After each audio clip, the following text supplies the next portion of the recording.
मुमकिन सैलाबी सूरत हाल से निपटने के लिए रेस्क्यू 1122 शेखुपुरा के ज़रिए इस्तेमाम अपर चनाब खानपुर नहर पर प्री फ्लड मॉक एक्सरसाइज की गई। रेस्क्यूअर्स की जानिब से सैलाब में फंसे अफराद को निकालने का अमली मुजाहरा भी किया गया। तफसीलात राना वसीम असलम की इस रिपोर्ट में। रेस्क्यू 1122 शेखुपुरा ने मानसून बारिशों की पेशगोई के पेश नजर मुमकिन सैलाबी सूरत हाल से निबर्दजमा होने के लिए तमाम तैयारियां मुकम्मल कर ली। सैलाब से निपटने के लिए अपर चनाब नहर खानपुर में प्री फ्लड मॉक एक्सरसाइज का इनेकाद किया गया, जिसके मेहमान खुसूसी डिप्टी कमिश्नर शेखुपुरा सरमद तैमूर थे।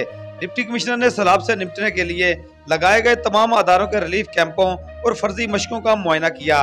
मॉक एक्सरसाइज में रेस्क्यू 1122 की तरबियत याफ्ता कम्युनिटी एमरजेंसी रिस्पांस टीमों ने भी हिस्सा लिया।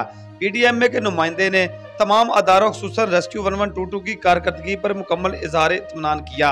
रेस्क्यू 1122 की जानिब से सैलाबज़दा इलाकों में फंसे हुए अफराद के हंगामी इनखला और गोताखोरी का अमला मुताहरा किया गया। रेस्क्यू 1122 की जानिब से एमरजेंसी कंट्रोल रूम भी कायम किया गया। तमाम महकमों की जानिब से अवाम को बर वक्त और बेहतर तौर पर रिलीफ फराहम करने के लिए अमदादी कैंप भी लगाए गए। डिप्टी कमिश्नर शेखुपुरा सरमद तैमूर का कहना था कि हमने मानसून बारिशों की पेशगोई के पेश नजर मुमकिन सैलाबी सूरत हाल से निपटने के लिए पहले से इकदाम किए हुए हैं, ताकि बर वक्त लोगों को रिलीफ फराहम किया जा